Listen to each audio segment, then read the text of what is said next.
Sebagai seorang pahlawan nasional, Prof. Mokhtar tidak hanya saja dilihat sebagai sosok seorang pahlawan, mantan menteri, atau pejabat negara. Namun sosoknya juga dapat terlihat sebagai seorang pendidik yang mengabdikan dirinya kepada dunia pendidikan, khususnya dunia pendidikan hukum di Indonesia.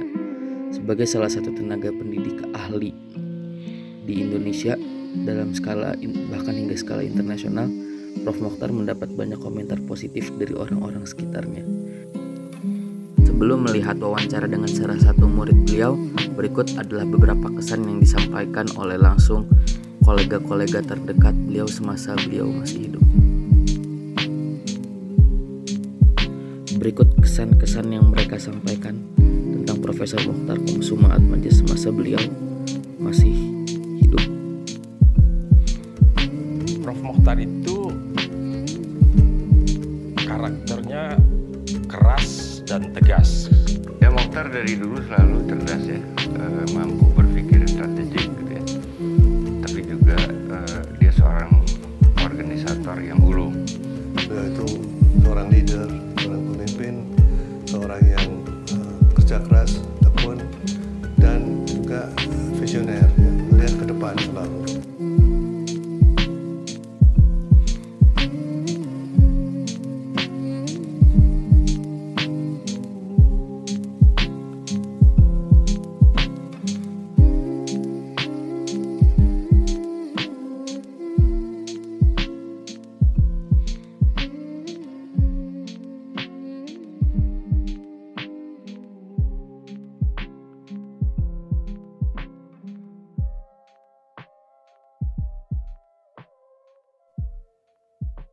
Oke, baik. Akan saya langsung mulai saja wawancara sore hari ini mengenai sosok Profesor Mokhtar Kusuma Atmadja sebagai seorang tenaga pendidik, langsung bersama murid yang pernah diajari langsung oleh beliau, yaitu bersama Bapak Hartaji. Oke, sebelumnya mungkin Bapak boleh, atau Abi Azam boleh mengenalkan diri dulu, Abi. Ya, baik, nama saya Hartaji. Saya dosen di Fakultas Hukum Universitas Padjadjaran, juga Ketua Biro Bantuan Hukum. Saya dulu alumni Fakultas Hukum Unpad angkatan 92 dan sempat diajar oleh Profesor Mokhtar Kusuma Atmadja. Oke, baik. Berikutnya untuk pertanyaan pertama, Abi, yaitu yang ingin Gazi tanyakan itu yang pertama, mata kuliah apa saja yang diajarkan oleh Prof. Mokhtar secara langsung kepada Bapak Hartaji selama waktu menjadi mahasiswa, dan juga bagaimana pembawaan beliau selama beliau menjadi seorang pengajar gitu, di samping banyaknya jabatan beliau seperti pernah menjadi menteri juga, pernah menjadi duta besar dan lain sebagainya. Jadi Profesor Mokhtar atau biasa dipanggil Pak Mokhtar itu mengajar di angkatan saya waktu atau kuliah dasar ya, pengantar ilmu hukum dan pengantar hukum Indonesia. Dan beliau selama mengajar nampak sekali ya sebagai seorang pendidik ya, yang berupaya agar mahasiswanya bisa memahami tentang hukum ya, dalam pengertian yang lebih sempurna, karena beliau menjelaskan hukum itu tidak hanya aturan tetapi juga termasuk asas, kemudian juga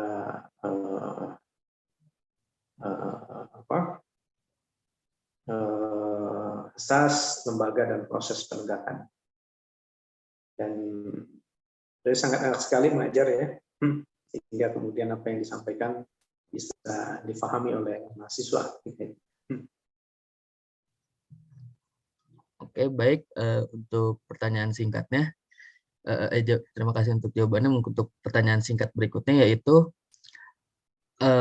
bagaimana kesan selama Prof. Mokhtar mengajar gitu? Apa hal-hal yang paling berkesan dalam cara mengajar beliau selama beliau mengajar Pak tadi secara langsung dulu selama kuliah. Ya, jadi Pak Mokhtar atau Prof. Mokhtar mengajarkan mahasiswanya dengan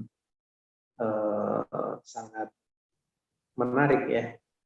Jadi beliau selain menyampaikan materi juga mengajak dialog ya, mengajak dialog mahasiswa ya, apa yang belum bisa dipahami dan nampak tanggung jawab beliau sebagai seorang pendidik ya, di sela-sela kesibukan beliau yang sangat banyak itu masih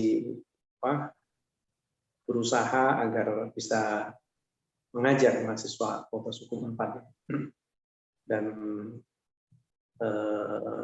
itu kesan yang sangat mendalam, rasa tanggung jawabnya ya, rasa tanggung jawabnya dalam memberikan pemahaman hukum pada mahasiswa. Oke, baik. Jadi sosok Prof. Mokhtar ini sangat berkesan khususnya dalam ini tanggung jawab memberikan pengajaran terhadap mahasiswanya sendiri ya. Apakah seperti ada metode-metode lain juga yang berkesan Pak tadi? Seperti misalnya metode khusus gitu beliau mengajar. Beliau berusaha agar mahasiswa paham betul apa yang disampaikan, sehingga dalam memberikan pengajaran itu bersifat interaktif ya. Jadi ada dialog di situ ya. Kemudian yang sangat menarik bahwa beliau ingin agar mahasiswa itu tidak hanya paham secara teori, tapi juga harus paham dengan praktik.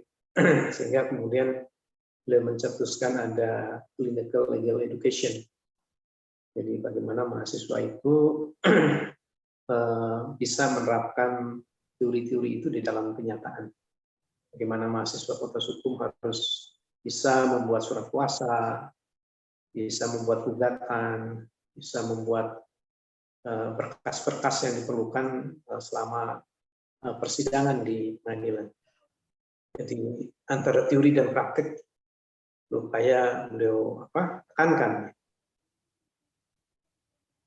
Oke, baik. Mungkin untuk terakhirnya pertanyaan penutupnya sendiri yaitu kalau menurut Pak Artaji apa nilai-nilai yang bisa diambil dari Prof. Mokhtar sebagai seorang tenaga pendidik yang khususnya bisa diterapkan kepada mahasiswa itu ada apa aja ya Pak Artaji?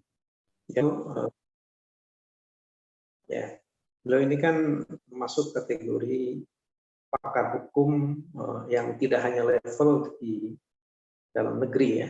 Beliau adalah hukum yang mengajarkan mahasiswanya yang berkaliber internasional.